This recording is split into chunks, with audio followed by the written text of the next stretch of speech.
Be sure to consult a physician before performing this or any exercise program. This is especially important if you or your family has a history of high blood pressure, heart disease, or diabetes. It is your responsibility to evaluate your own medical or physical condition and to determine whether to perform or adapt any of the exercises in this Focus on Fitness episode. The use of any information provided in this Focus on Fitness episode is solely at your own risk. If you start to feel any pain or discomfort while exercising, stop immediately and contact your doctor or healthcare professional.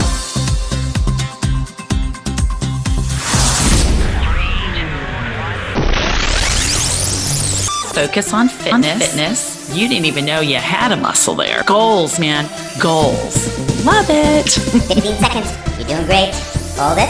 A plank. You know, a plank is a full body exercise, and it's a love-hate exercise, actually. 5, 4, 3, 2, and rest. It's worth it. Hi, Jeff. How you doing? I'm doing good. How's Maria? Maria is doing great. I'm doing great. I just got done doing a little Pilates. I have feeling pretty good. Yeah. Did you create your space? I did. I set the stage for my workout with a really gorgeous new yoga mat that I just got. Describe the yoga mat. Well, I can't see it all that well because, you know, I have low vision. So I can see that it is a dark color. It is a dark purple with really beautiful, almost a bohemian design of flowers and leaves. So in my mind, it's absolutely all me and gorgeous, but even better, it creates contrast on my office floor, which is perfect for me to be able to see where my yoga mat actually is. And you can actually feel that you're in a safe spot. Yes. The yoga mat obviously is very tactile as compared to carpet or tile or wood floor, whatever you might have as your floor surface. But the yoga mat really does serve as your stage, if you will. If you're on the yoga mat, then you know you're in a position to do your exercises. You know, of course, with yoga or Pilates, you're pretty much doing everything on your mat. But even if you go into doing some weight training, or maybe you're doing some stretching, or maybe just some abdominal work, that mat is going to serve as your stage. And that way you won't be swinging your arms and striking something that you thought was free, but the pain will tell you it wasn't. Exactly. And if you're going to be using any equipment, what's nice, say that you're going to use dumbbells, you can put them at the end of your yoga mat, say on the short side. You can line them up over there so you know if you're facing one way, those weights are to your left. You know, of course, keeping them off the mat so they don't get in your way. So any equipment can be placed at one edge of your yoga mat. There's another thing, Jeff, that I do that helps to create the ambiance or environment I want when I'm doing yoga or stretching or Pilates, Jeff. I'll hold this stretch until you tell me. I run a diffuser. A diffuser? Yeah, a diffuser. A diffuser. A diffuser is something you put essential oils in with water, and it creates a fine mist that puts the aroma in the air, you know, aromatherapy in the air, and it creates a very lovely, grounding, calm, you know, get your zen on smell, depending upon the fragrance, for the workout that I'm going to do. I love it. I really do love it. I suppose if you wanted something a little bit more, bring on that motivation to, you know, get your weights on, I suppose you can find something else that would create that as well. But I just find it a nice little additional something to create my space. So taking the cap off my Old Spice and setting it nearby won't do it? Oh, it will do it. You can absolutely do it. Just dab it a little on before your workout, Jeff, and you know, you'll be smelling fine during that workout.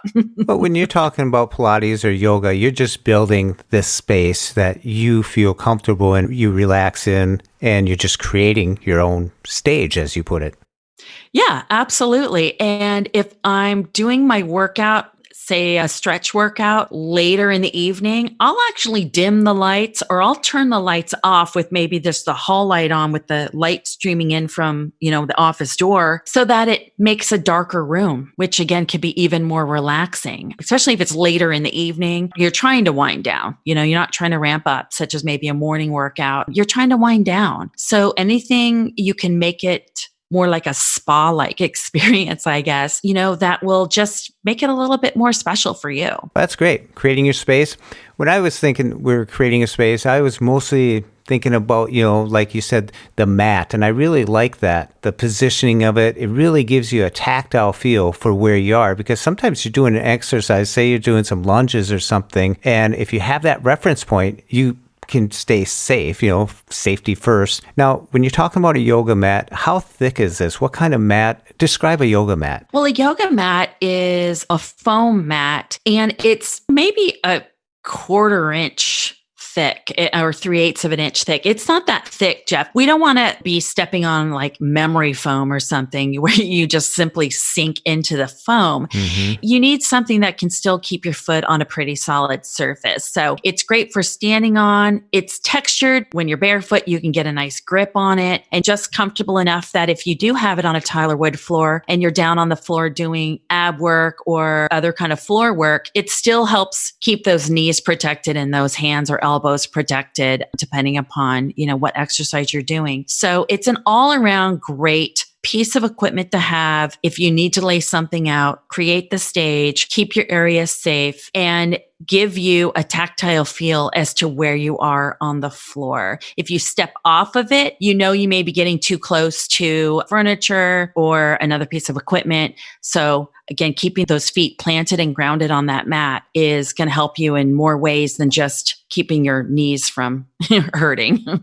There you go. So yeah, another thing that I have used to create a space is a throw rug. And in my garage, we've kind of made this, garage gym, and we used a throw rug, and that throw rug is the space. So all the equipment is kind of around the rug so that you don't really move off the rug. It's big enough that you can do your lunges, you can do your squats, you can have those arms going out and you're not going to hit anything. But again, it was just an old throw rug that I was just going to discard or donate. And I thought, wait a minute, it was still good enough to use. I just didn't have a use for it until I thought about creating a space in the garage for another area for the gym equipment. That's another thing to think about too, if you have a larger space to be able to use. Yeah, I noticed one thing when I'm creating a space is I like to have some music because either I'm going to play the music or I have headphones. The other thing I like about creating the space is the music. Like I've been at gyms where they play some loud rock music or they play other type of music that you always want to turn the dial, but you don't know where it is.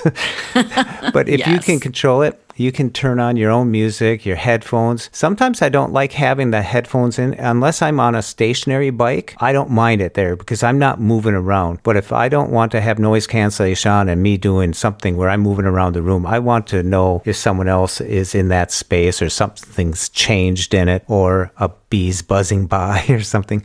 But I like to have some music playing. So having a little radio off to the side that you can play is also a good thing. Oh, I love that. Yes. Let's not forget the music to set the stage. I totally agree. You either can have one of those smart devices. I won't say the names because mine will go off. That can play a workout playlist. It can play your favorite genre. I absolutely agree with you. It's hard to have headphones in if you're doing something that you're moving around a lot on. The other thing is if you are creating a space and your computer is nearby, you can certainly play some workout videos. I know we're going to talk about those in another episode, but you can play workout videos if you have a really large monitor, or maybe you have a large screen TV in your office or living room that you've, again, where your space is created, that you can actually play workout videos on and follow those. So creating audio, music, someone, talking you through a workout, that is absolutely something to take into consideration in your space. Yeah. I like what you said about a workout playlist, like asking your device to play a playlist, and it'll probably just play music that just has a nice steady beat. And there'll probably be some that you can choose from. And if you like it, remember that and ask for that again. Yeah, you know how to ask for different playlists. I want spa-like music if you're doing like a Pilates yoga stretch, or I want to do a cardio workout playlist. I'm sure it will find some sort of club music that will really have a great techno beat. A boom, boom, boom. We want some boom, boom. That's right. Something to kind of get you motivated to really get going and, or maybe you're just going to dance, because dancing burns a lot of calories and you want a disco playlist. Go ask for it and go for it. Hula hoop music. We'll be doing one on that too. Steve Wickett from England sent over his hula hoop exercise, and we'll be enjoying that in an upcoming one. And we also got one from Mike Colbrun doing push-ups. So exciting stuff coming up from our friends, and I think you'll all enjoy it. Oh, can't wait. Hula hooping. I have a hula hoop. There you go. I'm excited to hear what he has to say. Goes round and round. Sounds awesome. Well, this has been great, Jeff. I love our talk about creating space, and I hope the listeners will create their own safe space to do their workouts. Sounds great. Well, Maria, why don't you tell the listeners where they can find Maria Johnson, a.k.a. Girl Gone Blind, on social network. Thanks, Jeff. I do write a blog, and my blog is called Girl Gone Blind, and you can find it at girlgoneblind.com. You can find me on Facebook at Girl Gone Blind and on Twitter at girl_gone_blind. Be sure to consult a physician before performing this or any exercise program. The use of any information provided in this Focus on Fitness episode is solely at your own risk. If you start to feel any pain or discomfort while exercising, stop immediately and contact your doctor or healthcare professional.